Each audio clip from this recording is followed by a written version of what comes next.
హైదరాబాద్లోని రవీంద్ర భారతిలో తెలంగాణ ప్రభుత్వం ఉగాది వేడుకలు నిర్వహించింది.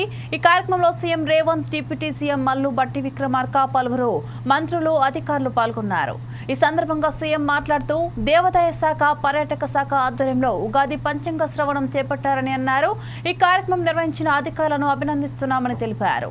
పాడి పంటలతో ఉద్యోగ ఉపాధి అవకాశాలు అందరికీ వచ్చేలా ఈ కొత్త సంవత్సరం ఉండాలని కోరుకుంటున్నామని అన్నారు. భట్టి విక్రమార్క ప్రవేశపెట్టిన బడ్జెట్ కూడా షడ్రుచుల మాదిరి ఉందని, అందులో పేదలకు విద్య, వైద్యం అందేలా రచించారు. రైతాంగం అభివృద్ధి చెందేలా బడ్జెట్ ప్రతిపాదన చేపట్టారు. ఇవన్నీ జరగాలంటే లా అండ్ ఆర్డర్ సరిగ్గా ఉండాలని సీఎం రేవంత్ పేర్కొన్నారు. భట్టి విక్రమార్క గారు ప్రవేశపెట్టిన బడ్జెట్ వేద పండితుల పంచాంగ పఠనం విన్నప్పుడు ఉగాది పండుగ షడ్రుచులతో కూడుకున్న ఏదో విధంగా అయితే ప్రసాదం అందించిండ్రో, భట్టి విక్రమార్క గారు ప్రవేశపెట్టిన బడ్జెట్ కూడా అదే విధంగా షడ్రుచులతో ఉన్నదని చెప్పి నేను భావిస్తున్నాను. అందులో తీపి ఉన్నది, పులుపు ఉన్నది, కారము ఉన్నది, కాస్తో కూస్తో ఉప్పు కూడా ఉన్నది. ఎందుకంటే కొన్ని నియంత్రణలు పాటించిండు, కొన్ని అంశాలలో చాలా లిబరల్గా వారు ముందుకు వచ్చిండ్రు.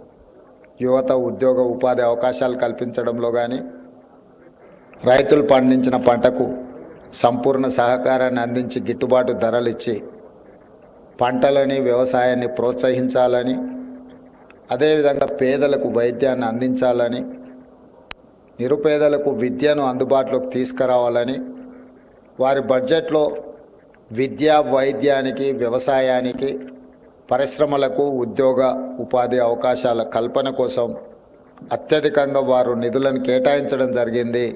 ఈ ఉగాది సందర్భంగా వారికి మనస్ఫూర్తిగా నేను అభినందనలు తెలియజేస్తున్నాను.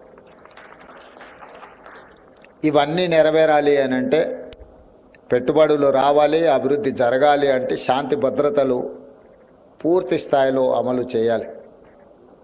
తప్పకుండా రాష్ట్ర ప్రభుత్వం, మా ప్రభుత్వ యంత్రాంగం తెలంగాణ రాష్ట్రంలో ఏ మూలనైనా చీమ చిటుక్కుమన్న అసాంఘిక శక్తులు ఎలాంటి ఒడిదుడుకులను, ఎలాంటి ఇబ్బందులను కల్పించాలనే ప్రయత్నం చేస్తే వాళ్ళ పట్ల కఠినంగా వ్యవహరించాలని ప్రభుత్వం నిర్ణయం తీసుకున్నాం. ఆ దిశగా నిరంతరం పర్యవేక్షణ జరుగుతూనే ఉంది.